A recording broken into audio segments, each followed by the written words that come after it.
মানুষের অভিযোগ, মেয়ে লোক কথা শোনে না, ডিভোর্সের সংখ্যা বেড়ে গেছে।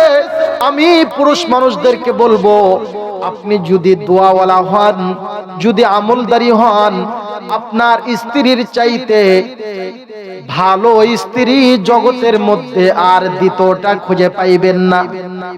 যদি আপনি নিজে আমলওয়ালা হন, তওবাকারী হন, 5 ওয়াক্ত নামাজের পরে যদি এই দোয়াটা করতে পারেন, আমার সঙ্গে আরেকবার পড়েন, রব্বানা হাব লানা মিন আজওয়াজিনা ওয়া যুররিয়াতিনা কুররাতা আয়ুনিন ওয়াজআলনা লিল মুত্তাকিনা ইমামা। আল্লাহু আকবার। ও মুসলমান, শুনে রাখো, আমি তো তোমাদেরই সন্তান, তোমরা তো আমার এলাকার প্রাণপ্রিয় হৃদয়ের গভীরের মানুষ। আজকের থেকে প্রতি 5 ওয়াক্ত নামাজের পরে যদি মন থেকে বিশ্বাসের সঙ্গে এই দোয়াখানা করতে পারো, আমি ইয়াসিন আরাফাত কথা দিলাম, বেশি না মুসলমান, 40 দিনের মধ্যে তোমার অবাধ্য স্ত্রী তোমার খিদমত করার জন্য পাগল পাড়া হয়ে থাকবে। তুমি বলার আগেই তোমার খিদমত করবে, পানি চাওয়ার আগেই তোমার জন্য পানি নিয়ে রেডি থাকবে। তুমি খাবার চাওয়ার আগেই তোমাকে খানা খাওয়াইতে পারলে তোমার স্ত্রী খুশি হবে, তোমার সন্তান তোমাকে মহব্বত করবে, ভালোবাসবে। তোমরা কি চাও না তোমার ঘরের স্ত্রী, তোমার সন্তানাদি আওলাদেরা তোমাদের বাধ্য হয়ে যাক? আজকে ম্যাক্সিমাম পুরুষ মানুষ নিজেদের ঘরে নির্যাতিত। অনেক সময় বলে থাকে যে আমার বউ ভালো না, সন্তান ভালো না, এরকম অভিযোগ দিয়ে থাকে। অথচ আমি ওই ভাই বাবাজিকে বলবো যে আপনি কয়দিন আপনার স্ত্রীর জন্য দোয়া করছেন, কয়দিন ভালো করে কথা বলছেন, কয়দিন আপনার সন্তানকে মহব্বতের সুরে নবী রাসূলগণ যেমন সন্তানদেরকে কিভাবে মহব্বত করতেন, আদব শিখাইতেন, কয়দিন শিখাইছেন? কিভাবে বাধ্য হবে বলেন? আল্লাহর নবী ইব্রাহিম আর একটা দোয়া করতেন, রব্বি হাবলি মিনাস সালিহিন। দোয়া করতেন, ও মালিক সালেহ নেক সন্তান দান করেন, উত্তম সন্তান দান করেন। সুবহানাল্লাহ। তাহলে এই আমলটা কোন দিক থেকে করতে হবে, কোন দিন থেকে? যখন কোন পিতা হওয়ার তথ্য পাইবে, অর্থাৎ কোন স্ত্রী সন্তান সম্ভাবা যখন হবে, ওই ঘরের পুরুষের আমল ওই দিন থেকেই শুরু হবে। এমনকি বিবাহের প্রথম রাত থেকেই আমলিয়াতের মধ্যে তার দোয়া করতে হবে, রব্বি হাবলি মিনাস সালিহিন, আল্লাহ আমার জন্য শুভ সন্তান, নেক সন্তান আপনি দান করেন। যেই সন্তান আমার জন্য দোয়া করবে, যে আমার জন্য কল্যাণকামী হবে, এমন সন্তান আপনি দান করেন। ইনশাআল্লাহ বলেন, দোয়া করতে পারবেন তো? মানুষকে এই আমলগুলো শিখাবে, দেখবেন তার সংসার পরিবর্তন হয়ে যাবে। আজকে বর্তমান বাংলাদেশে প্রায় 40% নারীদের প্রতিনিয়ত ডিভোর্স হচ্ছে। এর জন্য অনেক পুরুষেরাও দায়ী আছে, আবার অনেক মা বোনেরাও দায়ী আছে। উভয় জনেরই ধৈর্যের অভাব, উভয় জনেরই আমলিয়াতের অভাব, আর কিছু না। যদি আমল থাকতো, যেই স্বামীর তাহাজ্জুদ পড়ার অভ্যাস আছে, তার ঘরের স্ত্রী অন্তত পক্ষে ফজরের নামাজটা আদায় করবে কিনা বলেন? যদি কোনো স্ত্রী দেখে যে আমার স্বামী রাত 3টার সময় উঠে তাহাজ্জুদ পড়ে, সে ওই মহিলা যতই অলস হোক না কেন, অন্তত পক্ষে তার স্বামীর আমলের দিকে তাকাইতে তাকাইতে ফজরের আজানের সময় সে জাগনা পেয়ে যাবে। যদি কোনো স্ত্রীর আমলের অভ্যাস থাকে, মা বোনেরা তোমাদেরকে বলবো, অনেক মা বোনদের স্বামী অবাধ্য, নেশাপানি করে, জুয়া খেলে, তাস খেলে, খারাপ জায়গায় যাতায়াত করে, খারাপ জায়গায় যাতায়াত করে। এমন মা বোনদের তোমাদের আমল শিখাই যায়, আজকের থেকে স্বামীকে বাধ্য করার আমল শিখে নাও।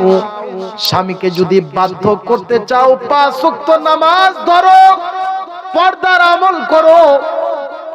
সাজুগুজু যা কিছু করতে চাও স্বামীর সামনে করো, পরপুরুষের জন্য না। আমার সবচাইতে একটা জিনিস বেশি কষ্ট লাগে, আজকালকার মা বোনেরা বাজারে মার্কেট করতে যাওয়ার সময়ও ভালো করে সেজে গুজে যায়, অথচ প্রাণের স্বামীর সামনে নিজেকে ছেঁড়া পোশাক, পুরান পোশাক পরিধান করে উপস্থাপনা করে, নিজের সৌন্দর্য স্বামীর সামনে পরিবেশন করে না, যার কারণে স্বামীর মন মিজাজটা সব সময় খারাপ হয়ে থাকে। কথা ঠিক কিনা বলে? ও মা, তুমি তো মা ফাতিমার চাইতে দামি মহিলা নয়। আম্মা জান ফাতিমা তো জান্নাতের সরদারিনী মহিলা ছিলেন। আম্মা জান খাদিজা তো আল্লাহর নবীর প্রিয়তমা স্ত্রী ছিলেন। দুনিয়া থাকতেই আল্লাহর জান্নাতের সংবাদ পেয়েছেন। সুবহানাল্লাহ বলেন। দুনিয়া থাকতেই আল্লাহর সালাম পেয়েছেন। মা ফাতিমা, মা খাদিজার জীবনের দিকে তাকাও। মা ফাতিমা তো তোমার মতো এত সম্পদশালী মহিলা ছিলেন না। তোমার তো কয়েক বছরের খানা মজুদ আছে, তোমার ঘরের আলমারির মধ্যে কয়েক ডজন কাপড় চোপড় আছে, আছে কিনা বলেন? গহনা পাতি আছে। কিন্তু আম্মা জান, আমার মা ফাতিমা আল্লাহর নবীর কলিজার টুকরা ফুল, যাকে আল্লাহ তাআলা জান্নাতের সরদারিনী হিসাবে কবুল করেছেন। সুবহানাল্লাহ। মা ফাতিমা ঘরে খাবার থাকতো না, জব ভাঙাইতে পারতো না। রাসূলের দরবারে আরজি করলো, ওগো আমার পিতা, আমি জব মিশাইতে পারি না, ভাঙাইতে পারি না, আমার জন্য একটা রুলারের ব্যবস্থা করে দেন। হযরত রাসূলুল্লাহ সাল্লাল্লাহু আলাইহি ওয়াসাল্লাম তার কলিজার টুকরা জান্নাতের ফুল মা ফাতিমাকে আল্লাহর নবী বললেন, ও মা, এই দুনিয়া তো মুসাফিরের জায়গা, এটা তো সুখ শান্তির জায়গা নয়। এই দুনিয়াতে যত কষ্ট করবা, আল্লাহর জান্নাতে ততই সুখের থাকবা। সুবহানাল্লাহ। মা ফাতিমাকে আল্লাহর নবী আমল শিখাই দিলেন, ফাতিমা, যখন তুমি ভারী কাজ করো, তোমার কষ্ট হয়, ওই সময় তুমি আল্লাহর জিকিরের মধ্যে থাকবা। আল্লাহর জিকিরে থাকতে থাকতে তোমার ভারী কাজ তোমার কাছে সহজ লাগবে। সুবহানাল্লাহ। আমল শিখাই দিলেন। সুবহানাল্লাহর জিকির, আল্লাহু আকবারের জিকির, আলহামদুলিল্লাহর জিকির। আজকালকার মা বোনেরা রান্নার সময় জিকির করা বাদ দিয়ে কি করে বলেন? রান্নার সময়ও আমাদের মা বোনদেরকে দেখি যে রান্নাটা যে বড় একটা আমল বা ইবাদত, এটাও যে আল্লাহর দেওয়া একটা বড় নিয়ামত এবং রিজিক। রিজিক কিনা বলেন? ও মা, তুমি দিয়েছো কাঁচা চাউল, ভাত ফুটবে কিনা তুমি জানো না, ভাতের স্বাদ হবে কেমন তুমি জানো না। এমন কি চাউল দেওয়ার পরেও আবার তুমি মারাও যাইতে পারে কিনা বলেন? হায়াতের তো কোনো গ্যারান্টি নেই। মা, তুমি যদি রান্নার সময়েও আল্লাহর জিকিরের মধ্যে মগ্ন হয়ে যাও, আমি বলবো তোমার প্রতিটা চাউলের ডানায় ডানায়, প্রতিটা ভাতের কোনায় কোনায় তোমার ইল্লাল্লাহর জিকির গুলো মিশ্রিত হয়ে থাকবে। সুবহানাল্লাহ। এরকম আমল করা। ও মা, স্বামীকে যদি বাধ্য করতে চাও, স্বামীর সামনে নিজেকে সুন্দর করে উপস্থাপনা করো, স্বামীর সামনে ভালো পোশাক পরো, স্বামীর সঙ্গে ইজ্জত দিয়ে কথা বলো, এবং বেশি বেশি সূরাতু তাহার আমল করো, তাহা বেশি তেলাওয়াত করো, সূরা হামিম সাজদা বেশি তেলাওয়াত করো, স্বামীর সামনে তেলাওয়াত করো, স্বামীর সামনে জিকির করো, রাত্র গভীর হলে স্বামীর মাথা নেড়ে দিয়ে দিয়ে স্বামীকেও আমল শিখাও, আখিরাতের কথা বলো। দেখবে তোমার স্বামীকে এইভাবে বুঝাইতে বুঝাইতে একদিন তোমার স্বামী তোমার বাধ্য হয়ে যাবে। সুবহানাল্লাহ। ও মা, তোমরা তো আল্লাহর কাছে অনেক দামি। তোমরা যেমন আমাদের গর্ভে ধারণ করেছো, নবী রাসূলরাও তোমাদের গর্ভে ভূমিষ্ঠ হয়েছে। কথা ঠিক কিনা বলেন? এই জন্য তাদের আদর্শ লালন পালন করো। মা খাদিজা কিভাবে জীবন যাপন করেছে, মা আম্মা জান খাদিজাতুল কুবরা রাদিয়াল্লাহু তাআলা আনহা আখিরাতের ভয়ে, কবরের ভয়ে রাসূলের কাছে আবেদন করতেছে, ও প্রাণের স্বামী, যদি আমি মারা যাই আপনি আমাকে ভুলে যায়েন না।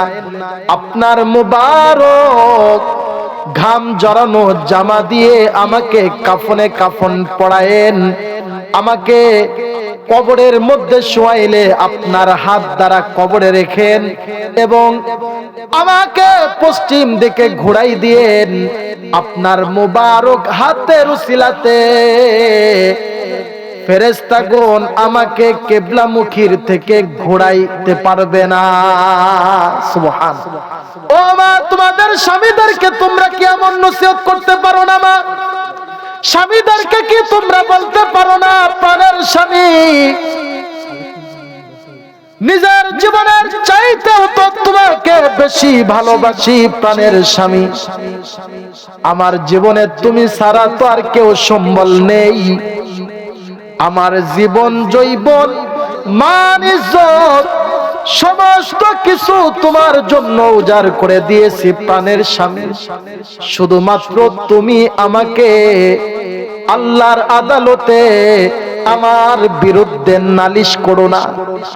যদি কোনো স্বামী তার স্ত্রীর প্রতি যদি নারাজ হয়, ওই স্ত্রী যদি মারা যায়, আমার রাসূলুল্লাহ সাল্লাল্লাহু আলাইহি ওয়াসাল্লাম হাদিস শরীফের মধ্যে ঘোষণা করেন, ওই স্বামী ওই স্ত্রীকে না ক্ষমা করা পর্যন্ত আমার আল্লাহ তাআলাও ওই স্ত্রীকে ক্ষমা করবেন না। এই জন্য স্বামীর মনে আঘাত না দেওয়া, স্বামীকে সন্তুষ্ট রাখা। তদ্রূপভাবে আবার যদি কোন স্ত্রী তার স্বামীর প্রতি অসন্তুষ্ট থাকে, আল্লাহর আদালতে ওই স্বামীও ঠেকে যাবে কিনা বলেন? এই জন্য সন্তান আদবওয়ালা হতে চাইলে স্বামী স্ত্রীর মহব্বত যত বেশি থাকবে, সন্তান তত আদবওয়ালা হবে। সুবহানাল্লাহ বলে। স্বামী স্ত্রী উভয়ের দিকে যত সম্মান থাকবে, তার সন্তান তার পিতা মাতাকে তত বেশি সম্মানিত করবে। সুবহানাল্লাহ।